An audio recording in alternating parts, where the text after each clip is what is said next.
what do you think was like the most intriguing free agency one so far that you've seen, or just like interesting where you're like, I did not expect that at all?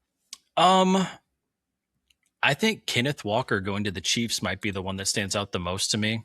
Yeah. Guy just won Super Bowl MVP. He's coming off of one of his best seasons of his career. He's been good for a few years, but he's shared a lot of carries this year with Charbonnet, and Yeah.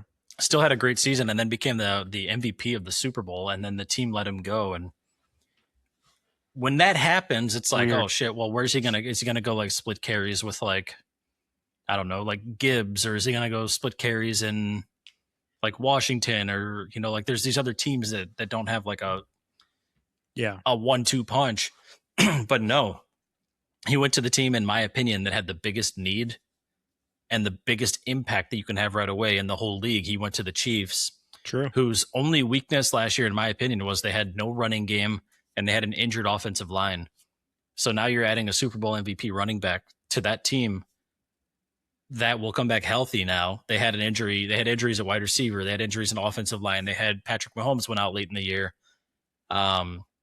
And Kelce re-signed for another year. So like the team is staying whole, and you're adding a missing piece that happens to be a really good running back. So there's a lot. We can really unpack the free agency here, but that one stood out the most to me. And I feel like if you are in fantasy football person, if you have, let's say you're in a dynasty league and you had Kenneth Walker, oh my gosh, like there's not a better case scenario for you. He just went from splitting carries in Seattle to being the number one running back on the Chiefs that is looking to restore its former glory as an offensive juggernaut. And I think they will.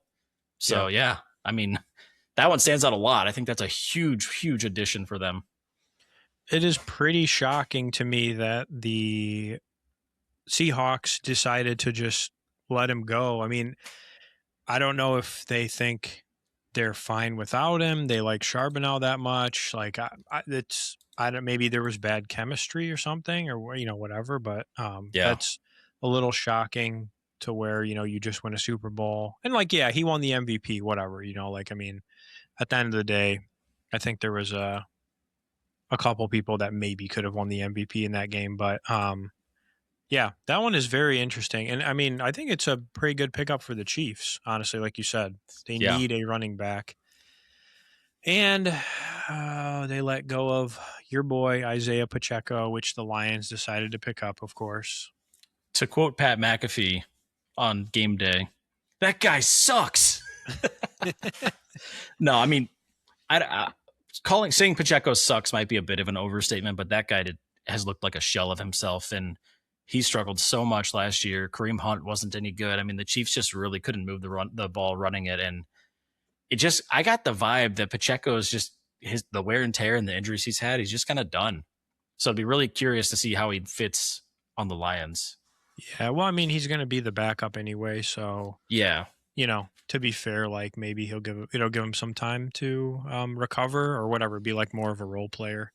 It's just interesting though, man, because there's other running backs that were out there, like Tyler Algier. I think would have been perfect to go fill the role that David Montgomery played.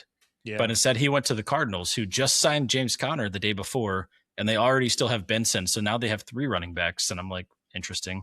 That and all then there was hurt. Well, that's true. You're right. Yeah, yep. Everybody on that team at running back gets hurt in 1 year.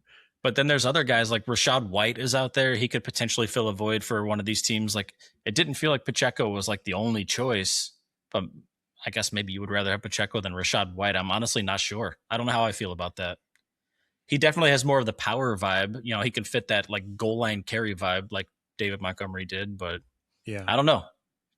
Well, some of it depends too on how they want to use him. If he's really truly like like bring him in third down or whatever, like if you want to throw passes and stuff, like it kind of just depends on how they end up using him, of how valuable he potentially could be, and his health. Like you said, his health is going to be a big question mark moving forward. Of like, is he even worth anything or not?